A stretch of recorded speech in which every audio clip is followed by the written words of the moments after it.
नमस्कार। देश और दुनिया की तमाम फटाफट खबरों में आपका स्वागत है। खबरों के लिए आपसे निवेदन कि यदि आपने हमारे चैनल को सब्सक्राइब नहीं किया तो कृपया करके आपके अपने चैनल को सब्सक्राइब कर लें। आप सब्सक्राइब करते हैं तो हमें हिम्मत होती है सही और सच्ची खबरें और आप तक उन खबरों को पहुंचाने के लिए हमें हिम्मत होती है। तो इसलिए हमें हिम्मत देने के लिए आप प्लीज़ सब्सक्राइब कीजिए। तो क्या है आज की बड़ी खबरें जो आपसे छुपाई जा रही होगी। पटना में 85 साल बाद हो रही कांग्रेस की केंद्रीय कार्य समिति की बैठक को संबोधित करते हुए राहुल गांधी आज सुबह पहुंचेंगे। बैठक बुधवार को है, यानी आज है। विस्तारित कार्य समिति की बैठक संपन्न होते ही राहुल इंडिया गठबंधन के नेताओं के साथ सीएम फेस और सीटों के समझौते से संबंधित विवादों की खाई पाटने की पहल करेंगे।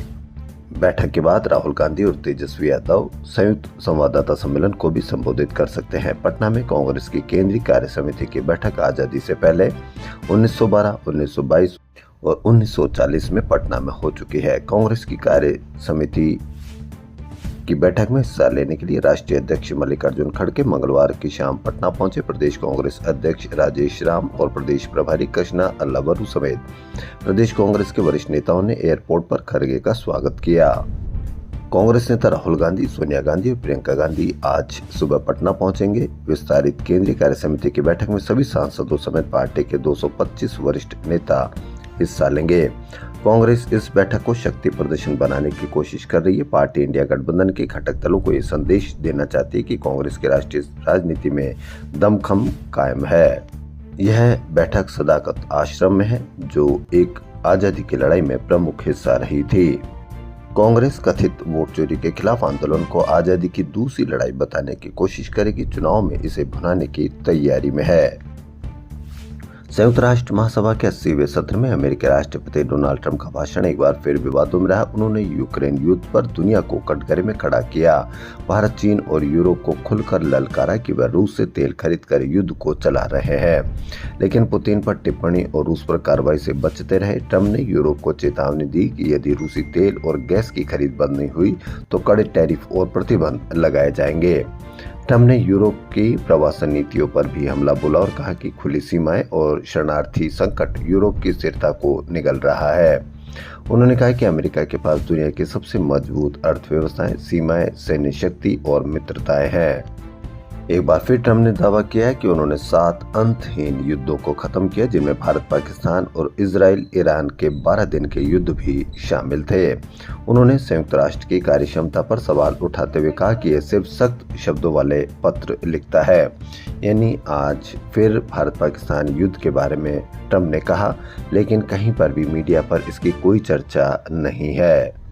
राजधानी नई दिल्ली के विज्ञान भवन में मंगलवार को 71वें नेशनल फिल्म अवार्ड्स का आयोजन हुआ। राष्ट्रपति द्रौपदी मुर्मू ने इस समारोह में फिल्म जगत की विजेता हस्तियों को सम्मानित किया।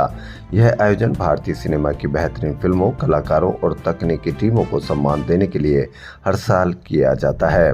शाहरुख खान को फिल्म जवान में लीड रोल के लिए बेस्ट एक्टर का नेशनल अवार्ड मिला। यह उनके 33 साल लंबे कैरियर का पहला राष्ट्रीय पुरस्कार है। इससे पहले उन्हें पद्मश्री सम्मान भी मिल चुका है। फिल्म फेयर जैसे अवार्ड वे कई बार जीत चुके हैं, लेकिन ये राष्ट्रीय सम्मान उनके अभिनय को एक नई पहचान देता है।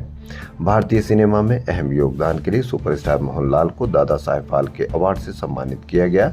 उन्होंने यह पुरस्कार पूरी मलयालम फिल्म इंडस्ट्रीज को समर्पित किया। वहीं अभिनेत्री रानी मुखर्जी को film Mrs Chatterjee versus Norway में शानदार अभिनय के लिए बेस्ट एक्ट्रेस का नेशनल अवार्ड दिया गया। आशिमा छिब्बर की निर्देशित इस फिल्म में रानी मिसेज चटर्जी के रोल में है। वहीं विक्रांत मैसी की फीचर फिल्म बारहवीं फेल के लिए अवार्ड मिला। फिल्म आईपीएस अफसर मनोज कुमार शर्मा के जीवन पर केंद्रित है। उन्होंने तमाम मुश्किलें पार कर यूपीएससी पास की थी। भारतीय प्रतिस्पर्धा आयोग यानी सीसीआई ने मंगलवार को राष्ट्रीय कंपनी विधि अपीलीय न्यायाधिकरण से कहा कि व्हाट्सएप के साथ अपना डेटा साझा करने या न करने का विकल्प केवल यूजर के पास होना चाहिए। व्हाट्सएप को सेवाएं देने के लिए डेटा जुटाने की सीमा को पार नहीं करना चाहिए। सुप्रीम कोर्ट ने मंगलवार को मध्य प्रदेश हाई कोर्ट के उस आदेश को कर दिया जिसमें सिविल जज भर्ती के लिए 3 साल की वकालत की प्रैक्टिस को अनिवार्य किया था। यानी अब सिविल जज भर्ती में 3 साल की प्रैक्टिस जरूरी नहीं। हजारों अभ्यर्थियों को राहत दी गई है।